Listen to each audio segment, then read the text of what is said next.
Chef AJ and Glen Merzer, thank you so much for joining us on the Plant Turners podcast today. Thanks for having us. We're going to have to decide who talks first and things like that. It's wonderful when we have three boxes on the video for those of the people who are checking us out on YouTube. Super excited to have both of you today. We have some exciting things coming up in your lives that we'd love to talk about. But right now in this moment, what are each of you grateful for? Glen? Well, I'm grateful for my wife, Joanna. She takes good care of me, and we have delicious meals, and I feel healthy and loved. You look healthy and loved. And it's always good to have that support person. I mean, I'm always grateful for her as well. So I know exactly what you're talking about. There you go. And AJ, what are you grateful for today? Boy, I really do try to be grateful every day for everything, but might sound weird and be controversial, but I'm actually grateful for COVID, because as horrible as it's been, I think it's been a tremendous opportunity for so much growth and for so much good in the world. And I'm not grateful for the fact that COVID is a horrible disease that kills anyone or people suffer, don't get me wrong, but what it's created, at least even in my life, was an opportunity to do what I call a pandemic pivot and interact with way more people in a more meaningful way and do more good in the world. Because by not being able to travel, I had to figure out what to do to stay at home, and it created opportunity. And I think it's been, for other people as well, it's been a time of reflection about what really matters. So, you know, I always tend to look at the good in things. When my great grandmother, when I was 4 years old, got her leg amputated from type 2 diabetes, and I wasn't trying to be facetious. I said, well, you don't have to shave that leg now. And I know that's weird, but that's how I think. And so the minute something bad happens, I look for the good. And so I'm grateful for COVID, for the good that it has provided, and for the good that it's going to do long term. Well, I hate to be competitive with AJ. She's been a great blessing in my life. She's a close friend, but I think Joanna is better than COVID. So score one for me. You know, we're really lucky that we have the technology that we have today, because can you imagine if we didn't have the ability to connect with so many people virtually when this kind of pandemic's going on? Like, what would we be doing? It'd be crazy. I can't. What was it like for the first pandemic in the early 1900s? I can't imagine. Craziness. So here's my question. We're recording this just at the end of January, and I believe everybody's listening to it just towards the end of March. So how many weeks or how many days or months have you been going live every single day, AJ? How long has that been? On March 20th, 2020. And the reason I started was because our governor said in our state we had to shelter in place. I didn't even know what that meant at the time. And I tried to go live with my private group, and I pushed the wrong button. It went live everywhere, and people started to watch, like 500 people, because they wanted a sense of community and connection. But it got tiring just having me. So I would call all my friends who are like big wigs like you in the plant-based world. And so I've gone live every day since March 20th, sometimes multiple times a day, as many as 5 times a day. So by the time this airs, I'll be close to 1,000 shows. And that's what I'm trying to get to, 1,000, and get some big celebrity on if I can. So if you have any suggestions, somebody suggested James Cameron, but I don't know if he'll come on or if I can even contact him. Wow. Well, maybe somebody listening, if he hasn't been on yet, maybe if somebody listening has some kind of connection for you, that would be amazing. Amazing. So Glen, we've heard from AJ before how her journey started with plant-based, and we're going to put the link to AJ's been on our show before. AJ's this number 3 or 4. I think this is the third one. I think this is 3. So we'll definitely put the link in the show notes to go back and hear a little bit of your journey of how you found plant-based nutrition. But maybe Glen will share how he found plant-based and what that did for him in his life. And then maybe you could share how you found Glen. How does that work? All Great. right. I became a vegetarian initially at the age of 17, just for my own health. Not that there was anything wrong with my health. I was a healthy teenager. But I was watching all my relatives die, especially the male relatives, in their 50s. My mother lost 2 brothers, so I lost 2 uncles. One was actually in his late 40s, one in his 50s, to heart disease. I didn't know my grandparents. They were dead before I was born. And so I just looked around and I thought, well, if I eat the way these people eat, I'm middle-aged at 25. Do I want to be middle-aged at 25? And so I just decided I needed to stop eating meat. And I don't frankly remember where I heard that meat causes heart attacks, but I think everybody knew it back in the 70s. I mean, I think it was just common knowledge. And it's still common knowledge, except now there are lunatics out there who deny it. You know, you just look at a hamburger, it looks like a heart attack. So I gave up meat, but I had an obese aunt and uncle who were very worried about me. And they looked at me and they said, well, what are you going to do for your protein? So I said, I'll eat cheese. And so I didn't eat eggs, I didn't eat fish, I didn't eat chicken, but I did have cheese. I was doing it just for safety, as it were, because I thought, okay, I have to do something for my protein. I knew nothing, Safety. obviously. Yeah. And then in my mid-30s, I started getting heart pains. And I thought about it and I said, well, I'm not eating meat because of the saturated fat and cholesterol, but I'm eating cheese, which is liquid meat, saturated fat and cholesterol. So I thought either I could go to a cardiologist and have this checked out, or I could stop eating cheese. And so I stopped eating cheese and I never had a heart pain again. And it was just stupid of me to eat cheese for 19 years. So anyone listening out there who's a vegetarian and not a vegan, you're not doing it right. Got to go vegan. Liquid meat. Yeah. Liquid meat. And I wrote down here, you just look at a hamburger and it looks like a heart attack. Yeah. I mean, we want to know that the foods that we like, or our habits that aren't necessarily the best for us, we want to know that, you know, we could squeak by, we could be the one that gets by and, you know, not be affected by it. But the truth is that more and more people are. And, you know, you're right. We always heard, you know, I don't eat red meat. I don't eat red meat. And I think now people are starting to realize that, you know, chicken's no different, and they're really starting to make that connection. So hopefully somebody listening will connect with what you said and be able to give up the dairy. Dairy is the most addictive. That's the thing. I think, you know, those of us that are in this space of plant-based nutrition, we always say the first thing that should be given up is dairy. But I think for a lot of people, that's the hardest thing, because that's the thing that's the most addictive. I also think that people need to continue to build an awareness around the impact that the food that they're consuming really has on them, and stop just coasting and just shoveling food in without thinking about it, because everything that they eat really has an impact, positive or negative, but people don't really consider it as much as they should until something happens, until it's a little bit late, and then they got to react to what they've done for the last several years. And it's not always a quick fix, especially when you're doing something for so long. You can't expect it to all fix itself overnight. It's going to take time. So I think building an awareness around the food that we're consuming is super important, and the impact that it has. So you have both come together multiple times to create amazing resources for people to use along their journey. How did you meet, and how did that begin? I can't get rid of him. He just won't leave me alone. I mean, I even, he moved to, I don't even know. He moved across the country. Across the country. I still know. You know, Glenn, correct me if I'm wrong. I think we met at the Passover Seder of our mutual friend, Michelle. Could that be correct? No, I think we knew each other then. I think we met at Jeff Nelson's Veg Source event in Woodland Hills.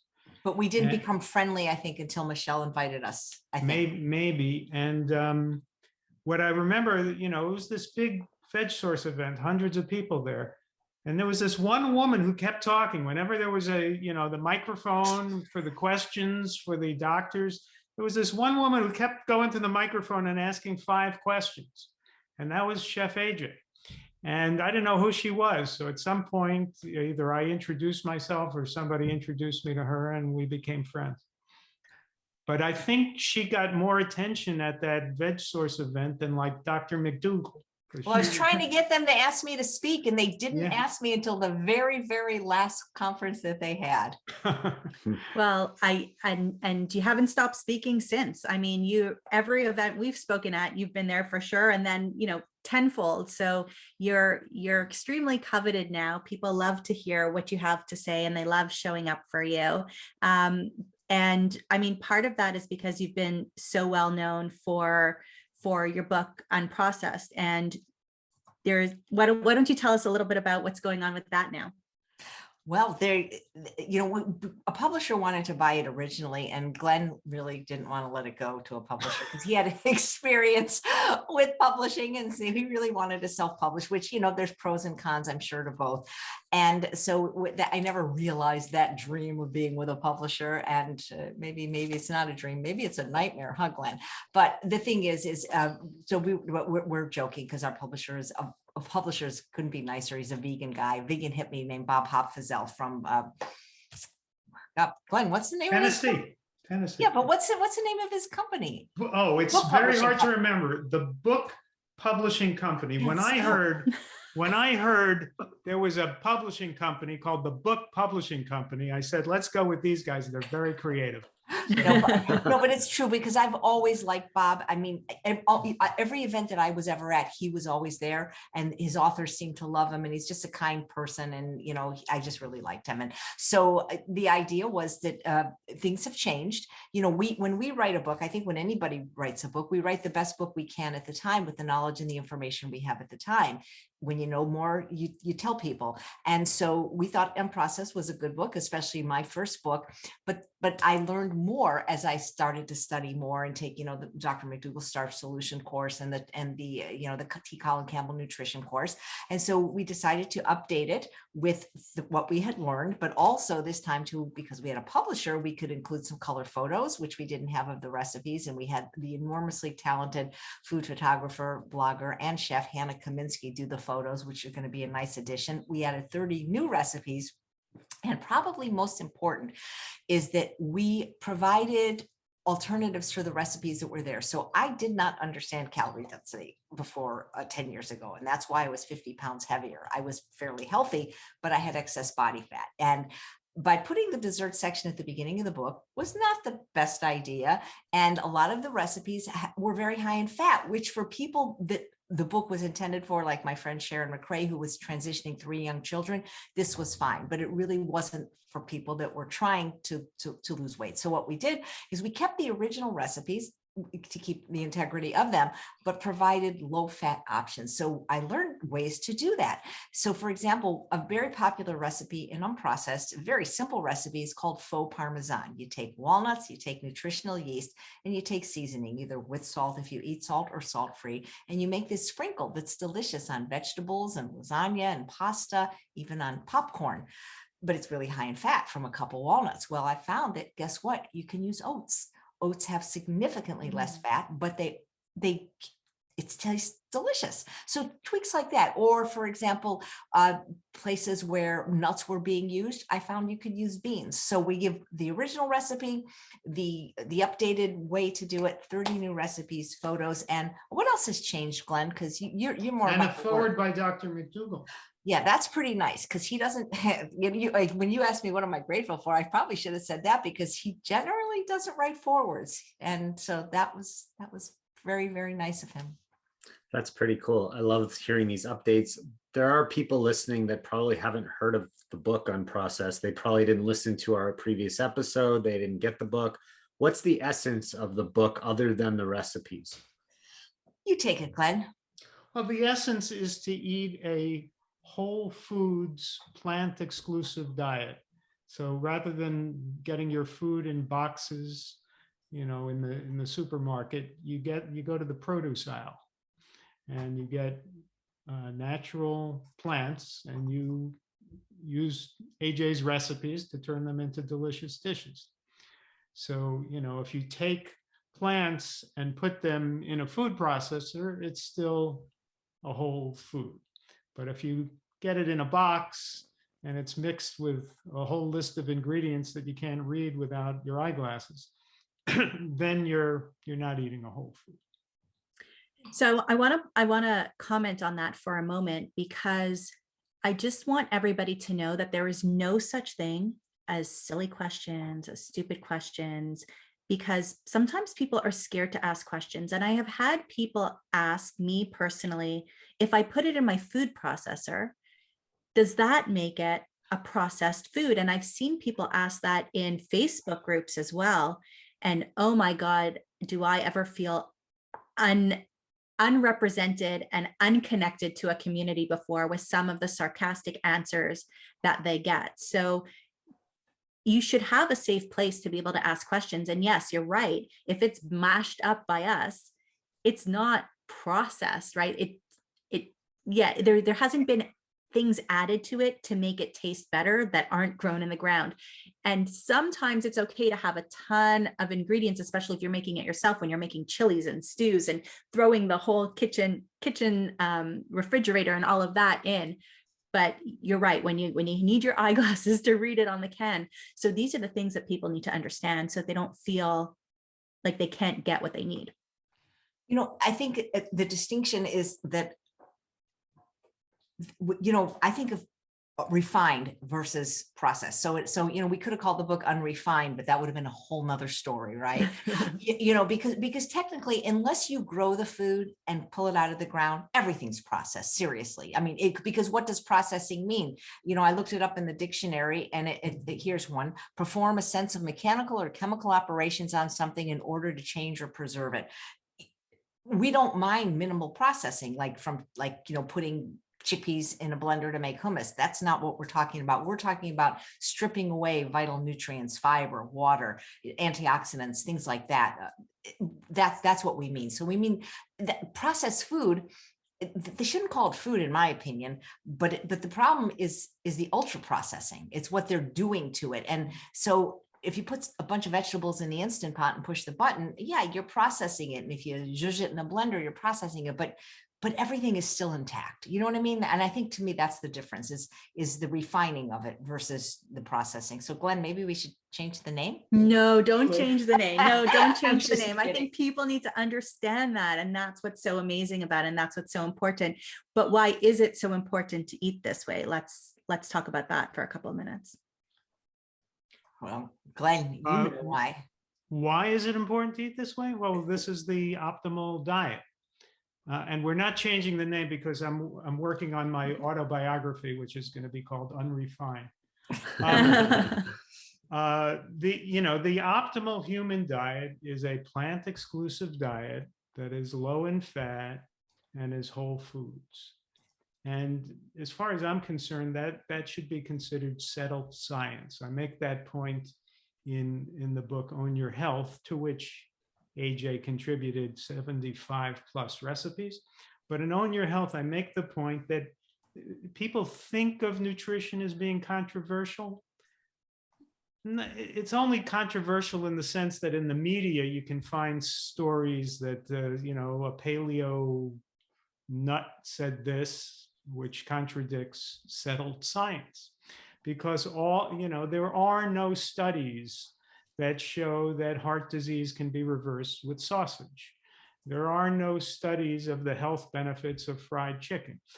Every single study that has, serious results and can be taken seriously shows the benefits of whole plant foods.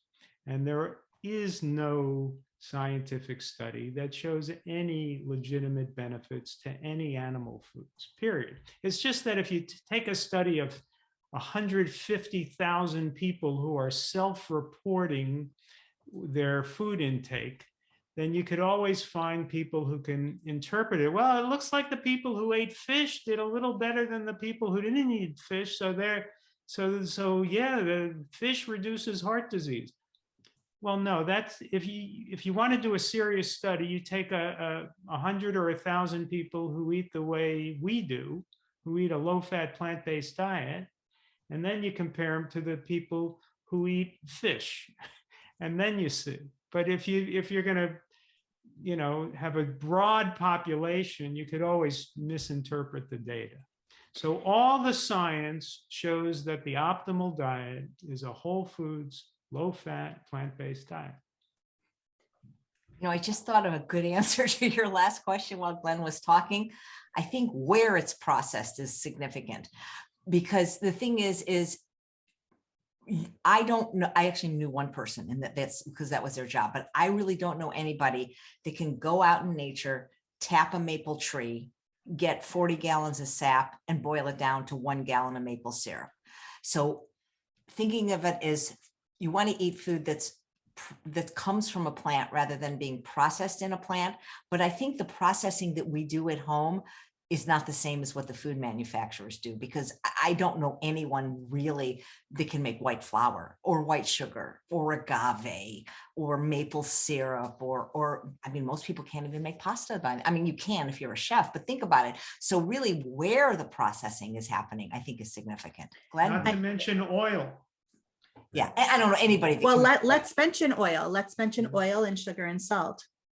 Yeah, that's the thing. We're SOS free. That was the other thing, by the way. I forgot to mention that in the book. So again, I wrote the best book that I could, but the book came out weeks before I met Dr. Alan Goldhammer. And I thought the book was SOS free because none of the recipes had oil, none of the recipes had sugar, other just using dates, and none of the recipes had salt. I didn't realize what a stickler he was, but he's right that some of the products that I used in Unprocessed, I used very low sodium ones, things like coconut aminos and low sodium miso. I didn't think of them as salt, but he mentioned that they have salt in them. So they're technically not SOS free. So keeping the integrity of the recipe, we kept that in, but then we gave the option on what to use to replace that. So SOS free, sugar, oil, salt free, as Dr. Goldhammer says, is the international symbol of distress. And I don't know if everybody has to go sugar and salt free. I think they should minimize it for sure, especially if they struggle with food addictions and excess weight. But I never understood oil. I mean, I never understood why people ate oil. It's not food. And most people, whether they eat sugar or not, recognize it's not really healthy, and they can't make it in their own kitchen. I mean, maybe you can make date syrup in your own kitchen, but people can't make white sugar or brown sugar or molasses or any of those things, barley malt, rice syrup in their own kitchen. And they might eat it, but they know it's not a health food. But yet people think of oil as this holy grail. And even people in the vegan movement are just touting it as this miracle drug when it's not food. It's this fractionated item that nobody can make in their own kitchen. It's a very toxic process actually that involves lye. If you've ever saw oil being made, it wasn't eaten throughout most of human history. It's not consistent with our species' natural history. Yes, our ancestors ate fat, and is one of the things we say over and over on Process is we're not against you eating fat in its whole food form. Nuts, seeds, avocado, maybe even a little coconut, things that are higher in fat like tofu, not a problem. But no human being needs oil, just like nobody needs to eat dairy except from their mother. When and how this oil got into our food supply, I know Dr. Hans Zeil talks about it, I believe in one of his talks. It is ridiculous. Oil used to be considered a prize at the Olympic Games that the athletes used in ancient Greece to adorn their body. It wasn't something we put in our mouth. And I just don't get it because it tastes terrible. I mean, it really does. Have you ever really drank it by itself? It's pretty disgusting. And in high doses, it's even an emetic. It will make you vomit. And the only way people can really tolerate the taste of oil is to put a lot of salt in the food. And, the thing is, when people say, well, I don't know how to decrease, I don't know how to cut down on salt. Well, stop using oil. Until people really go oil free, they don't realize how much better their life's going to be. Because first of all, if they had any kind of complexion problem, it's gonna go away right away, because it's just a ridiculous amount of fat and saturated fat. And I remember I used to be a pastry chef, an obese pastry chef at a restaurant. I was the executive vegan pastry chef for years at Santé restaurant, and I really didn't use oil, but there was one recipe thing I had to make that used the vegan version of Crisco when they asked for it. I tried to have all my recipes be SOS free, and I remember I always chose to work late at night, and the dishwasher would go home by then. So I had to wash my own dishes. And I remember I couldn't get the grease out of my food processor. I had to soak it. And I'm thinking, if you can't clean your dishes with oil in your pans, imagine what it's doing to the insides. And when people finally go off oil, I mean, not only do they lose weight if they need to lose weight, but I mean, they save so much money, they save so many calories. And people say they like oil. Oh, I'm Italian, olive oil's in my blood. Yeah, it's in your blood, like making it, giving you a heart attack, it's in your blood. But what people don't probably understand, unless they read our second book, The Secrets to Ultimate Weight Loss, is what they're responding to is calorie density. People love high calorie, high fat foods. We're hardwired that way for survival. And so what people are responding to is there is nothing as calorically dense on the planet as processed and refined oils. They're 4,000 calories per pound. And the more calorically concentrated the calories, the more dopamine is released. So you don't really like oil. You like the hit of dopamine you get from eating something that high in calories. So if you want to eat a high calorie food, just eat some peanut butter, eat some almond butter, but stop the oil. Oil is for cars. It's not for people. It's a hard conversation. First of all, that was amazing. Like that needs to be a talk just on its own. You know, TED Talk on oil. Yeah. But it's hard. It's for a car, not a person. It's hard for people to understand. Just the other day, and I mean, I approached it with love, and you know, I kind of clicked my phone off and said, okay, sending prayers, something I'll post one day will click. But you know, it was, what do you mean you don't use oil? You don't use any oil at all? But what about high quality oil? And then it was like, oh, well, to each their own, right? To each their own. But when you look at the situation of Adam's heart disease going away completely, and their family is in a different position where cardiac patients consistently, weight staying on consistently, you have to kind of break it down to say, well, what's responsible for that? And what do you have to lose by giving yourself 30, 60, 90 days without it and seeing how you feel different? Sometimes you don't realize how bad you felt until you feel really good, right? Absolutely.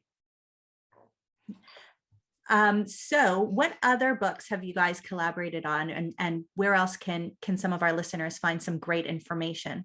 Well, as I mentioned before, we collaborated on Own Your Health with 75 recipes from AJ. It's my analysis of nutrition plus and my personal stories plus AJ's recipes.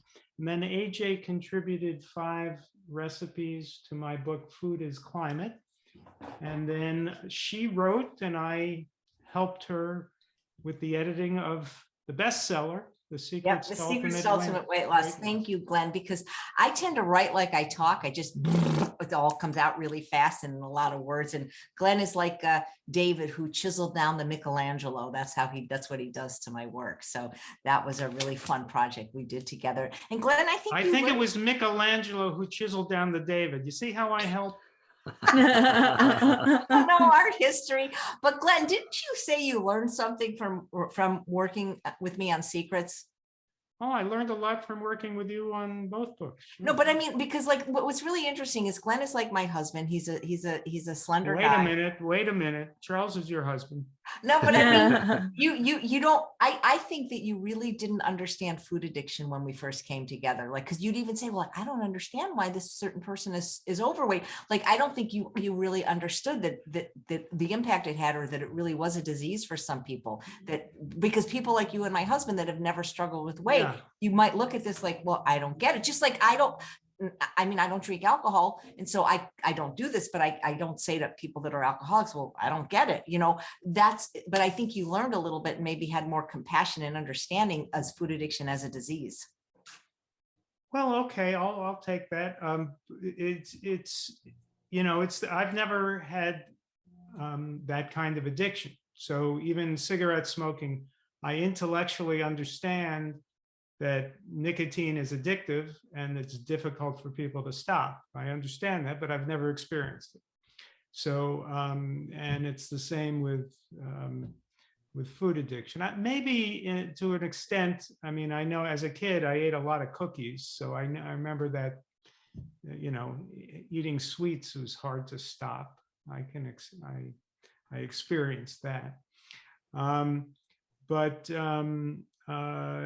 It's true that I was never very overweight, but before I stopped eating oil, I'm 5'8.5", and I was about 160 pounds. And when you're 5'8.5" in America and you're 160 pounds, you know what people call you? They call you skinny. So people called me skinny, but I stopped eating oil and I went down to like 150, 148. Same thing And now they happened to think- my And now they husband. call you emaciated. or anemic, or you have an eating disorder, or Yeah. all those things. I But mean, I've gone through a lot of that too. I have a hard time believing some people just don't get it, like that food addiction is real. I've gone through that myself, and not because I've never had addictions like this either. And I've always maintained my weight and been fine. But it's a real problem. People have a serious challenge, some people, in understanding that they are addicted to food, and that there are ways to make changes for that. And it's really something serious that people are not aware about. And the hardest part for those people is once you start, right? Like you've been good for a long time, or good, I shouldn't use those words, but you've been compliant or staying away from those addictive foods for a long time. And then you say, well, it's a birthday, or I'm going through a stressful time, or well, there's a reason to do it. And then you start, and then it's very easy to not stop again, that next hour, and then continue and then get back into it. I mean, that's something that I experience myself when I'm off of those types of foods. I feel great. It's easy, but then, it's easy to get back into that as well, especially when the people around you don't understand the reasoning for that addiction and how it pulls on, and they go, you can't not treat yourself. How can you live like that? And they're taking their emotional attachment to food and putting it on you, and peer pressuring you into it with good intentions. They're not trying to sabotage you so you gain 30 pounds back, 60 pounds back, but it does sabotage a lot. Well, you're talking about the pleasure trap. And if you guys haven't had Dr. Goldhammer on, I would love to introduce you, because I think he'd make a fabulous guest. We would love that. That would be great. Thank you so much. I'm remembering now eating salted nuts, and those were addictive. Yes. You get that salt, and you just you had salt plus fat, and you just want to keep eating it. So I did, I guess, experience that kind of addiction. I'm so sorry that my brain is a little behind today, but I just thought of something else, because we learned more things since Unprocessed came out the first time, mainly from me working at the True North Health Center and getting to know Dr. Lyle and Dr. Goldhammer. And while Unprocessed in its original form was SOS free virtually, I don't think we really knew how powerful the pleasure trap was, and the why of SOS. And one of the things I've learned since, and I don't know if you probably know this, Glenn, now, is that sugar, fat, and salt, as they exist in nature, are perfectly fine. An avocado, which, by the way, for our ancestors mostly was seasonal. We didn't have access to these high fat foods like we do today, where you can go to Costco and get 3-pound bags of nuts in shells. Nuts came in hard shells for a reason. There was no really processed or iodized salt. Salt was in the food, like in the greens, and the sweet came from fruit. But if you look to nature, and somebody once said to me, whenever there's a problem, look to nature for the answer. Sugar, fat, and salt do not exist together anywhere in nature. They don't. So sugar, oil, and salt, that's processed food, that's restaurant food. So you cannot find, except for breast milk, you can't find any food in nature that has sugar and fat, that has fat and salt, that has fat and sugar, or that has sugar, fat, and salt. And so that to me was really important to learn. That's fascinating. I'm smiling because we were in the grocery store. We were driving down to Florida, and our tire blew, and we had to get it fixed. So we went over to the grocery store to get ourselves some lunch. And I was kind of walking past the vegan cheese and meat section, and a woman stops to look at the vegan cheeses. So, I wanted to make chit chat and find out, is she plant-based? Is she vegan? What's going on? And she said that she's not vegan, but she doesn't eat dairy.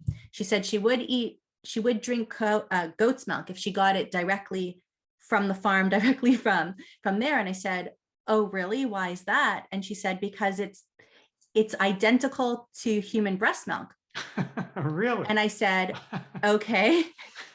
And, I was stressed and the car had blown and we wanted to get back on the road. And that could have been a whole conversation. But I was like, once I walked away and got in the car and I said to the kids, I'm like, I should have said to her, like, how often do you drink breast milk? It was just so awkward to me that I don't know. I don't know. People learn things from either sources that aren't scientifically backed, or they make up these stories so that what they're doing seems okay when somehow they know that it's not. And the more you learn and the more you get plugged in and the more you're around supportive people, the easier it becomes. And anyway, that's a story. So tell me, what are your favorite recipes from this book? Because you do have a ton of recipes in the new version, right? So maybe each of you can tell us one of your favorites. Absolutely. And I'm curious if Glenn even tried any of the recipes, but I got to tell you, the fan favorites have stood the test of time. And the reason I say that is just after 2 years, I finally did my first in-person cooking class, like at a culinary school. And I did recipes from Unprocessed. And the one that has really stood the test of time is the lasagna, the disappearing lasagna, which in the first version was on page 100. I don't know where that'll be. It's one of the ones Hannah Kaminsky took photos for. It really is the best lasagna that I've ever tasted, and that many people have said that. So that one for sure, if you want to impress people, is actually the only one that's a little bit more difficult to make. Most of them are fairly easy. And then the other thing is I'm still doing the recipes from Unprocessed at the spa in Mexico that I teach at Rancho La Puerta. They're that good.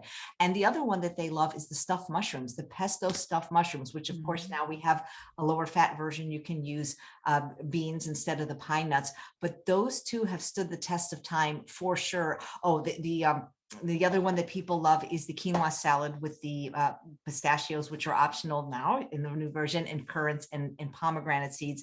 That one I get a lot of wonderful feedback on. And of course, all the desserts, because, I was a pastry chef. There's one that people don't make a lot, but it's so good. It's like Reese's peanut butter cups. It's called hockey pucks. And they're really good.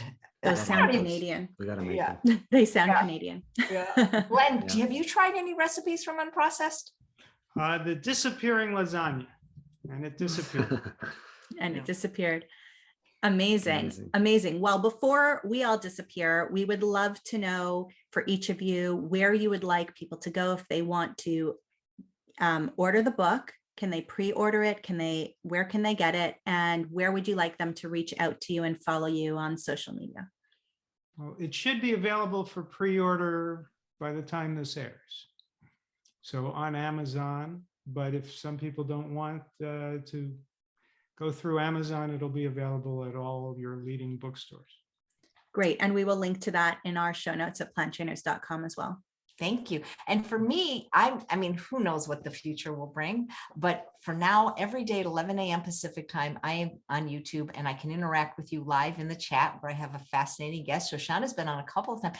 Adam, you haven't been on. I've got to get Adam on to tell his story. Because Shoshana's been on twice and Adam has been on none.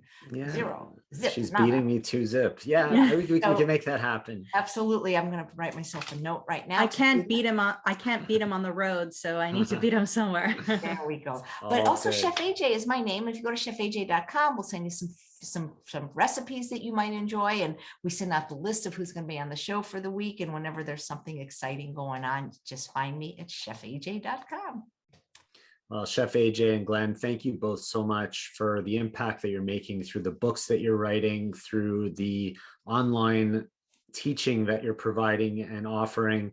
We really appreciate what you do for the community and everybody around. So always great having you on the show, AJ, and welcome back again another time, Glenn. Thanks for being on the Plant Trainers podcast. Well, thank you guys for the work you do.